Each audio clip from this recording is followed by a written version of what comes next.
Good morning, students. I am Punit Kumar from Gronda, working as assistant professor in RPIT College. Today we discuss in this video second method of transportation problem, that is least cost method, or you can say that lowest cost method.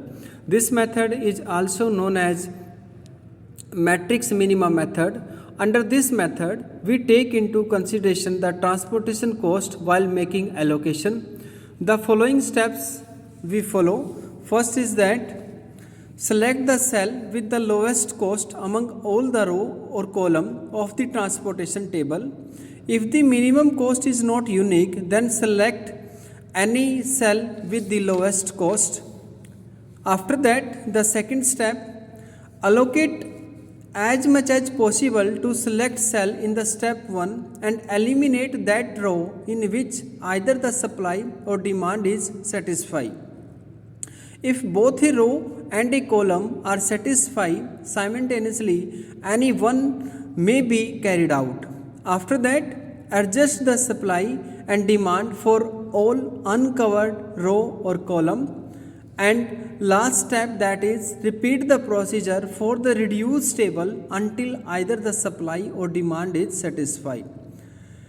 First of all, we check whether the total of supply and total of demand both are equivalent. Here in this question, the total of supply is 34 and the total of demand is also 34. There is no unbalanced problem. Now we apply the least cost method. Here in this question, we select the lowest cost. When we check the lowest cost over all the table, we find that, and we start with cell which has the minimum cost. Here minimum cost, that is overall, that is F3W2, means this is the cell 32. The cost is, that is 8. Now we satisfy the supply or demand. Here supply is 18 and demand is 8. Here demand is less than the supply, that's why put the demand, that is 8. And second column, demand is satisfied, that's why we eliminate the second column. Now we further move the next minimum element. Here the next minimum element, that is 10, and supply is 7 and demand is 14. Here supply is less than from the demand, that's why we put the 7. And the total of supply satisfied, that's why we eliminate the first column.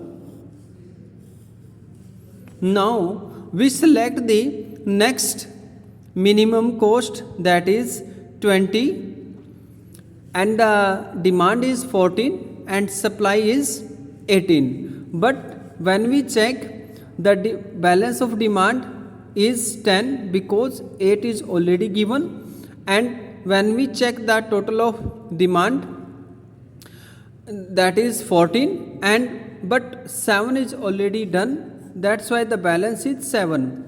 So now the balance of supply, that is 10, and the balance of demand is 7. Here the total of demand is less than from the supply, then we put the demand balance, and now the total of demand, fourth column, is satisfied, that's why we eliminate the fourth column. Now we further move the next minimum element cost. Here 40, but 40 is 2 time repeat, that's why we check both side. When we check this cell, here demand is pending, 15 already is given, that's why the demand is pending 3. And when we check here, the pending demand is 5, then we put only 3. And when we check this cost, here supply is 19 and demand is 7. We also put the 7, but first of all we select this cell and the total of third row is satisfied and we eliminate that row. Now we further move the next minimum cost element, that is 40, and supply is 19 and demand is 7. We put 7 and the total of third column also satisfy and third column is eliminated. Only one cell is left and that is supply is 9 but 7 is already given, the pending is 2. And here agar we can check the demand, 3 is already given, the 2 is pending, then 2. Clear?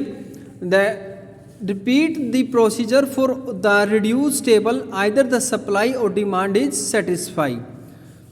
Okay students, and these cells are known as occupied cell. Now we calculate the transportation cost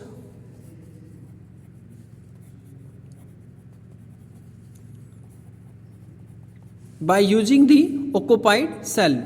The first in row, the occupied cell is 1 4 and the cost is 10 into 7 plus 70 into 2 plus 40 into 7 plus 40 into 3 plus 8 into 8 plus 20 into 7. 10 into 7, 70, 70 into 2, 140, 40 into 7, 280, 40 into 3, 120, 8 into 8, 64, 20 into 7, 140. Now we add all the cost. When we add all the cost, the answer will be 814. That is the transportation cost, and this is the complete procedure of least cost method. Okay students, thank you so much.